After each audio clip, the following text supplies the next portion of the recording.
Welcome back, everyone. Take three takes a week off this week, and we talk about the NFL, the big draft this past weekend. Well, finishing up Saturday. Right. Yesterday, and sports director Dave Holmes is here. Thanks, Dave, for coming in. All right, let's talk Lions and Browns. Okay. Because we love the Lions and the Browns here. You know, and there's some Steelers fans, out there too. I think sprinkled about, right? Sure. Yeah. A few Bengals fans.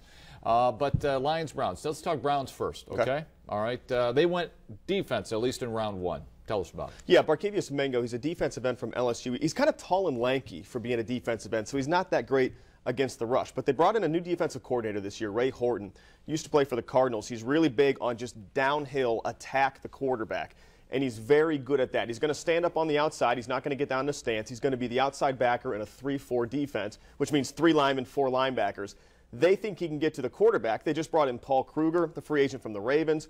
The Browns quietly have built, in my opinion, the best front 7 in the AFC North. Wow. Better than teams that have more reputation for being defensive teams like the Ravens and Steelers. Not the best roster in the AFC North, probably still 4th, but front 7, they've really done some good things. Okay, so you look for improvement there. For sure. And since you're not doing a newscast here tonight, we can say that you tend to lean Browns, I think, don't you? I do, yeah. I'm a Northeast Ohio guy, but like I said, it's okay. Still the 4th best team in the North.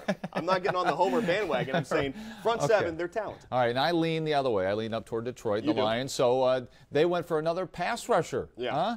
You need another one? Well, it's interesting. They brought in Ezekiel Ansah, or they call him Ziggy, from BYU. He's from Ghana. He just moved here 5 years ago, didn't even play football. In fact, his mom on draft night asked someone, can he still get drafted by Utah? That's a true story. So they don't even understand how the game works. The Jazz. The Jazz, right. He's a very raw player, but people think he might have the highest upside. He can develop, get him in the coaches, and they can work with him. Now, if you're the Lions, the biggest need on your defense is probably the secondary, and I was surprised they didn't look at D. Milner from Alabama, maybe trade down to get someone out of the secondary. But here's the thing about these so-called shutdown corners. You talk about a guy like Darrelle Revis. When someone says shutdown corner, what they mean is he can hold a wide receiver for 4 full seconds. That's it.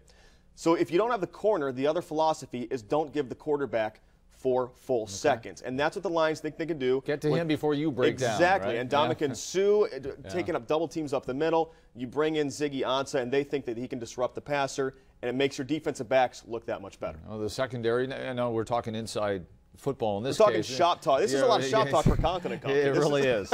But their secondary has been terrible for a long time. It's been bad for a long time. I mean, pretty porous. Okay, we can't predict or look back on what happened on Friday and Saturday with the draft. But everybody talks about who won this draft, who came out on top, and you tend to have a philosophy that nobody can tell at this point, right? Prognosticators, I mean, it's crazy how little we know about these drafts. I went back and looked at 2009, okay, 4 years ago. So these guys are in the prime of their career now, 26, 27 years old.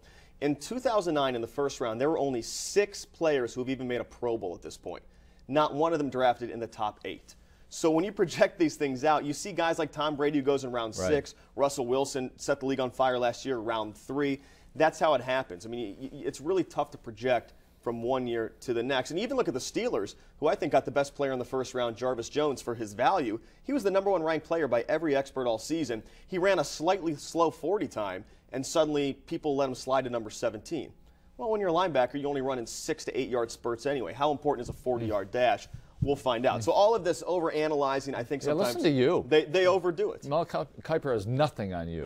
Well, if you look at the pocketbook. Except more hair. Well, more hair in pocketbook. He's got a little something on it. Finally, we got 40 seconds here. The Browns owner. It's serious trouble here, Dave, with the feds. Jimmy Haslam, one of his own employees, says he was part of this rebate scam that took money from his customers. He says absolutely not. The problem is the NFL is obsessed with perception. He met with Roger Goodell. Right now the league says we're not going to make you step down. We're going to let the legal process play out. But if it proves over time that he had something to do with this, no chance he stays on as the owner. What happens is, how do you kick an owner out? Basically, if you're indicted. Right.